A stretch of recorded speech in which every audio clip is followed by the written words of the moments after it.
Alô? Lula, deixa eu te falar Fala, uma querida. coisa.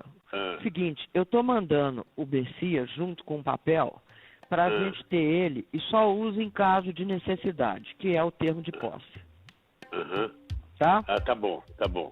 Só isso, você espera aí que ele tá indo aí. Tá bom, tô aqui, fica aguardando. Tá? Tá bom. Tchau. Tchau, querida.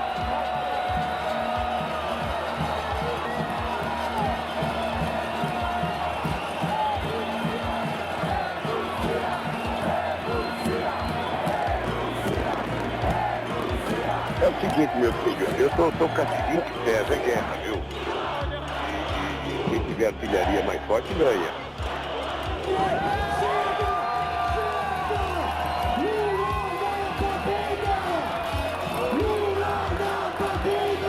Os líderes dos partidos governistas também ficaram muito revoltados, mas com o juiz Sérgio Moro, porque ele tinha autorizado a liberação das gravações feitas nos telefones do presidente Lula. O juiz Sérgio Moro justificou ter tornado pública aquela gravação, afirmando o seguinte: a democracia em uma sociedade livre exige que os governados saibam o que fazem os governantes, mesmo quando esses buscam agir protegidos pelas sombras. Vai ter porrada, vão criticar, tá aí, né, uma boa. Aí você resolve um outro problema, entendeu? Que é o problema da governabilidade. Você e Dilma, um depende do outro. Aqueles que estavam usando e se dizendo favoráveis ao impeachment para jogar para a torcida, se convenceram que não, agora não é mais torcida não, agora a coisa ficou séria. Seja bem-vindo, querido companheiro ministro Luiz Inácio, ministro Lula.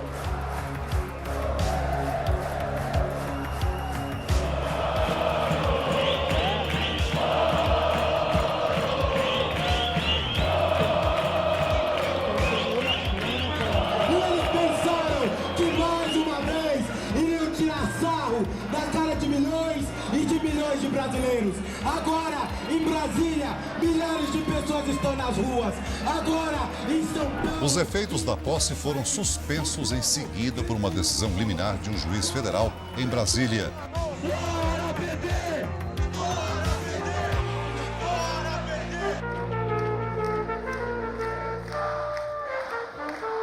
O erro do PT não podia ter vindo em melhor hora. Faltando um mês para a votação, era o caos necessário para virar os votos no Congresso.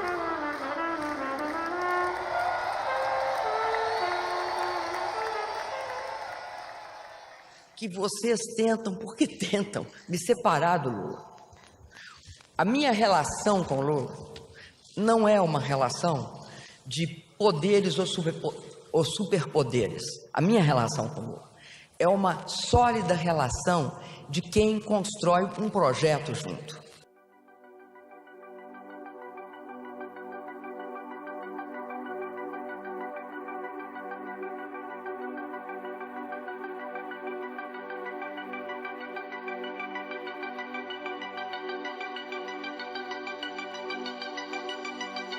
Marca dessa operação, e aí tudo que for concernente a ela, a gente vai ter uma marca exclusiva. Então é um vídeo, isso aqui, esse é o vídeo com a marca. A força-tarefa da operação. Então, e vamos cobrir, fazer uma cobertura especial desse aqui. A gente transforma isso numa marca. Brasília é uma força-tarefa. Então vamos fazer assim, vamos ter um nome, criar uma logo, fazer umas camisetinhas baratas, escrito força não sei o que, e mandar os caras tudo então eu vou adicionar bem... eu e o Fred aqui. Operação Minerva. Tipo uma coisa os bem... votos que a gente precisa. Operação Minerva.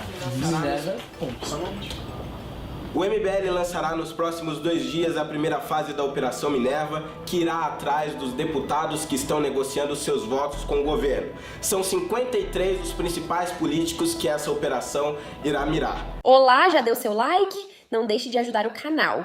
No mês de março eu faturei cerca de $4.600, totalizando aí deu um pouquinho mais de R$23 mil apenas com a AdSense do meu canal, postando cortes do MBL. E se você tem interesse em criar seu próprio canal de cortes, ajudar no projeto e ainda poder ganhar com isso, é só clicar no primeiro link da descrição desse vídeo, ou então ler o QR Code que tá aparecendo aqui no meio da tela que eu vou te explicar um pouco mais sobre isso. A Operação Minerva funcionava da seguinte maneira: a gente mandava os nossos militantes para dentro da Câmara do Deputado, ir lá falar com esses deputados e, paralelamente, nós atacávamos no mesmo dia o deputado em rede social. Esse aqui dá pra virar. Ok? Esse cara é suscetível à pressão e esse cara, se eu também virar esse cara, ele pode virar mais uns 3. Aí os caras fizeram uma lista que é reduzida, acho que tem uns 50 nomes. E é a lista, então assim, é um estado, é 2 no outro, é 4 no outro. Nós lançamos um site, era o mapa do impeachment, era um site em que mostrava a posição do deputado, ou a posição, primeiro foi da comissão, e a gente divulgava para a população, olha, tal deputado é a favor, é contra ou está indeciso. Foi montada então uma comissão para que houvesse um parecer do impeachment. Essa é uma parte do rito formal, é necessária. Votaram sim, 433, não 1, total 434, artigo 17.1, quórum 435. Está eleita a comissão especial destinada a dar parecer sobre a denúncia contra a senhora Presidente da República por crime de responsabilidade. Acho que o conjunto da casa entendeu que eu teria o perfil de procurar a presidir uma comissão tão difícil, né, de uma forma serena, equilibrada e principalmente de acordo com a Constituição, que era o aspecto mais importante, e com o regimento da casa. Foi feito um trabalho pela base do governo Dilma que só entraria na comissão aqueles indicados pelos líderes da bancada. O Partido Progressista, na época, era um dos principais partidos, apoiava a Dilma, e nós sabíamos que não teríamos o apoio para alguém que queria o impeachment poder ingressar à comissão. Era muito importante que a comissão tivesse uma votação expressivamente favorável, porque ela era uma espécie de microbioma de como seria a reação quando fosse a plenária. Com a comissão iniciada, precisávamos do apoio das 2 maiores bancadas para virar os votos. Foi o MBL que promoveu essa reunião entre representantes do segmento da agropecuária com a bancada evangélica para a gente começar a alinhar já aí a questão de votos. A Ana falou, é para ir para Goiânia já, para você e o Caiado convencerem eles a entrar no impeachment. Eu falei, beleza, vambora, não pensei 2 vezes. Eu tive a oportunidade de me pronunciar, sinalizando também o momento que a bancada, ou que a frente parlamentar da agropecuária não podia ter dúvida em relação ao apoio ao movimento de vocês. Isso precisa ficar bem registrado, de que se não fosse o MBL, talvez esse elo não tinha sido tão concreto. Paralelamente, a gente começou a desenhar uma estrutura, que seria a estrutura que ficaria em Brasília de pressão sobre os deputados. A gente combinou de alugar uma casa para fazer pressão e levar os militantes do MBL de diversos estados para lá, instalados na casa, montar uma turma que ia fazer um lobby dentro da Câmara e pressionar os deputados de cada estado para que eles votassem pelo impeachment. E a gente tinha uma lista de missões para fazer. Tem que visitar o gabinete do cara A, do B, do C, do X, do Y, do Z, tem que falar assim, tem que falar assado. Que um catarinense poderia cobrar os deputados de Santa Catarina, um paraibano, os deputados da Paraíba, um baiano, os deputados da Bahia. Tem que falar sobre aquilo que aconteceu lá no estado dele, que os eleitores estão cobrando que ele mude, que ele haja dessa forma. E assim o clima de pressão sobre os deputados ia ficar ainda maior. A gente foi espalhando para cada local o seu deputado. O deputado que foi eleito na sua região é contra o impeachment ou está indeciso. Durante o processo, as pessoas iam na minha casa, pró-impeachment e contra impeachment. Né? E tanto os prós quanto contra não sabiam como eu ia votar, o que eu achava maravilhoso. Foi talvez o maior desafio que vocês tiveram, foi enfrentar uma máquina do governo, liberando emendas, liberando obras, criando ministérios, repassando ministérios para partidos políticos. E aí o jogo começou a ficar intenso. Um dia a gente perdia 3 votos, no outro virava 10. O que a gente tinha era uma guerra acontecendo. A Operação Minerva com a pressão sobre os deputados, a internet bombando fazendo sua parte, o Vem Pra Rua com o site deles e os deputados trabalhando no Congresso. Aconteceu muita coisa. Boicote em empresa que doava para deputados contra o impeachment, choro de deputada que estava sendo atacada na sua casa e até bronca de pai em deputado para apoiar. Teve umas até meio pesadas. Faz parte. Hoje foi um dia triste para o governo. Em um só dia, o governo perdeu ou está perdendo o apoio de 3 partidos. O primeiro deles é o PP, isso é, aquele que hoje era, depois da saída do PMDB, o maior partido da base do governo, saiu. E quando nós tomamos a decisão de apoiar o impeachment, isso foi decisivo. A partir dali, o PR, o PSD, nos dias seguintes, também tomaram o mesmo caminho. Depois que formava a maioria dentro do partido, o partido acabava vindo institucionalmente. Foi muito legal isso, porque as pessoas participaram e se sentiram dentro do jogo democrático. O político não estava mais no pedestal, o político estava ao alcance do seu Facebook, estava ao alcance do seu Twitter. Esse sentimento estava tão enraizado dentro das pessoas de que ela tinha praticado as ilegalidades e não tinha mais condições de conduzir o país, que mesmo tendo uma base na comissão majoritariamente favorável a ela, ela acabou perdendo nos votos. Não! 27 e nenhuma abstenção. O parecer está aprovado.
Dilma, a gente não pode esquecer do triplex do Lula, não tem mais dúvida que era dele o triplex.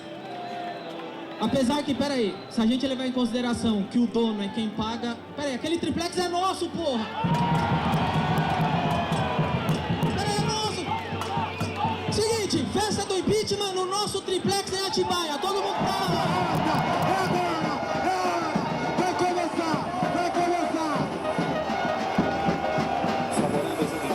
Eu voto a favor.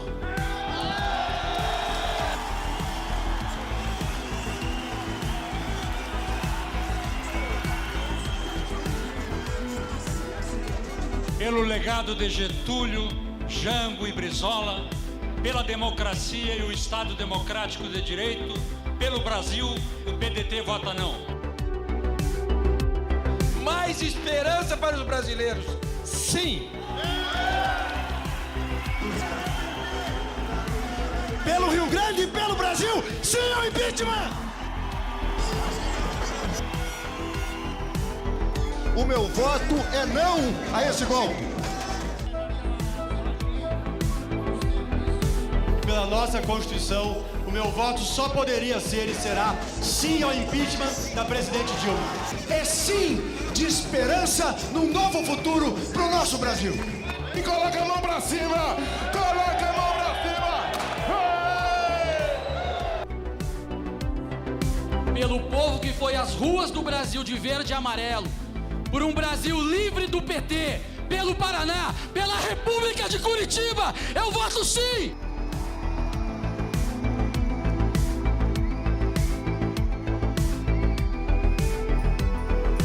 Pelo meu Amazonas, o voto é sim. Meu voto é sim, senhor presidente. Pelo fim da hipocrisia, meu voto é não, presidente! Para que a decência se sobreponha a este governo moralmente desonesto, o meu voto é sim.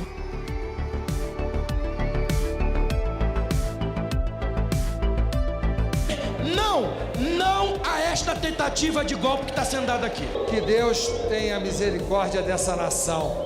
Voto sim.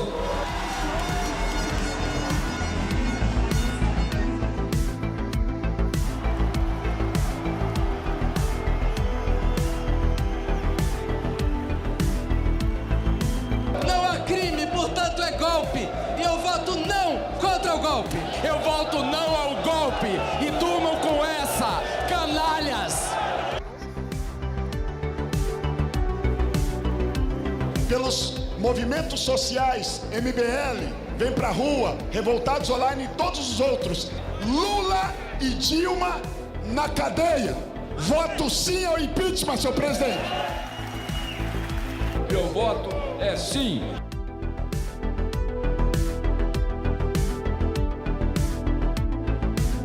Quando o Eduardo Cunha me chama, que a gente percebe realmente aquele um ambiente do Brasil, foi ali para dentro daquele plenário.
Nossas histórias de luta pela liberdade e pela democracia. Por isso eu digo ao Brasil, sim pelo futuro! Já está.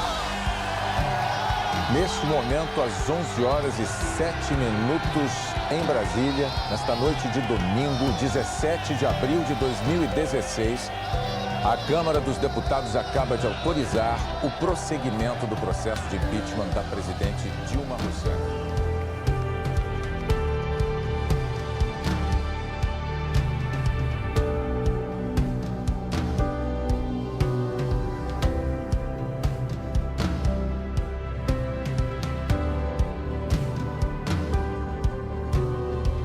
Não adianta você ficar na Torre de Marfim suplicando, sem orgulho, por favor, me trate melhor.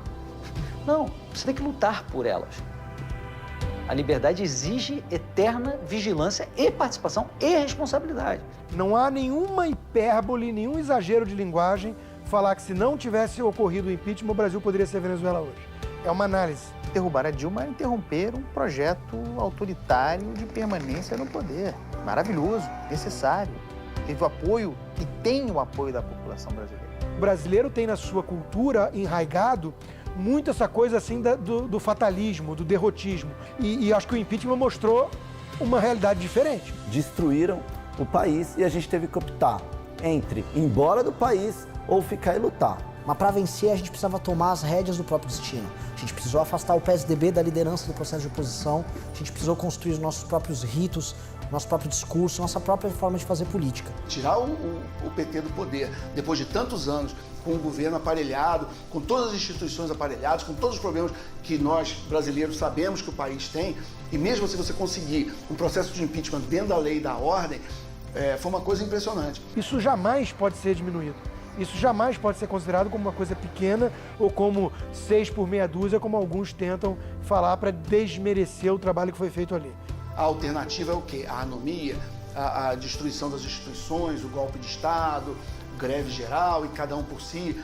Alguns podem achar, por exemplo, que revolução é solução. A gente sabe que não, pegar em arma nunca resolveu problema algum. E as experiências passadas no Brasil de quebra de ordem institucional foram todas muito ruins. Resguardar as instituições, ter conseguido seguir o devido processo legal, foi uma gigantesca vitória que todos os brasileiros devem sim se orgulhar. Eu acho que é essa sensação que toda a população brasileira tá. A ideia de que ela é dona do próprio destino.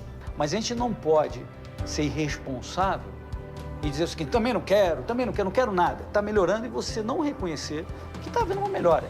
A geração de vocês, ela provavelmente terá um resultado muito melhor do que a minha geração, pela coragem que vocês estão imprimindo na luta política e, ao mesmo tempo, dando como exemplo aos jovens da idade de vocês. E fico muito orgulhoso de saber que as novas gerações hoje já vivem num ambiente muito melhor e às vezes elas não precisam parar e lutar. Eu acho que está havendo uma melhora clara e eu espero que a gente siga nessa direção, uma acentuação, um aprofundamento de políticas públicas de menos Estado, a pauta do nosso querido Brasil Livre.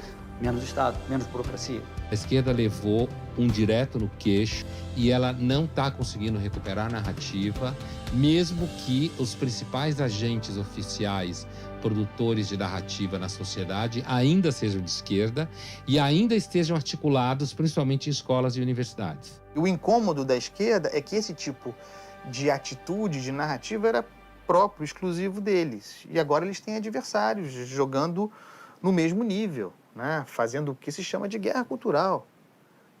É do jogo. Chora na cama que é lugar quente.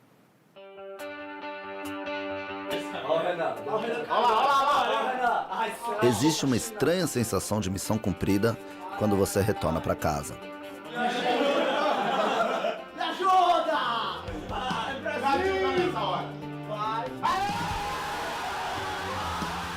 A vitória na Câmara dos Deputados definiu o destino de Dilma Rousseff. Meses depois, o Senado apenas referendou o resultado. Muita gente esperava que aquelas pessoas de amarelo fossem sumir das ruas ou simplesmente parar de falar de política. Não aconteceu. Diferente de Dilma, nós sobrevivemos ao impeachment. Ganhamos novos amigos, vivemos novas aventuras. Lutamos por reformas importantes. Mas nem tudo são flores. Vivemos um país dividido e insensato. Parece uma guerra sem trégua, em que os mais barulhentos dão o tom e o bom senso foi pro saco. Temos culpa nisso? Em parte sim. São as dores do crescimento. Não sabemos o que será do futuro, mas sabemos bem o que não queremos. A democracia passou a ser divertida e, com todos os erros e dores, passou a fazer sentido para muita gente. É por isso que não teve golpe. E é por isso que a gente ainda está aqui.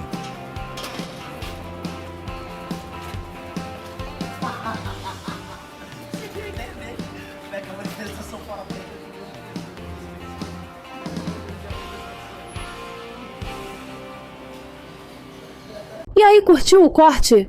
Então dá aquela ajudinha, deixa o seu like, compartilha e se inscreve no canal. Um abraço e até o próximo vídeo, porque o futuro é glorioso.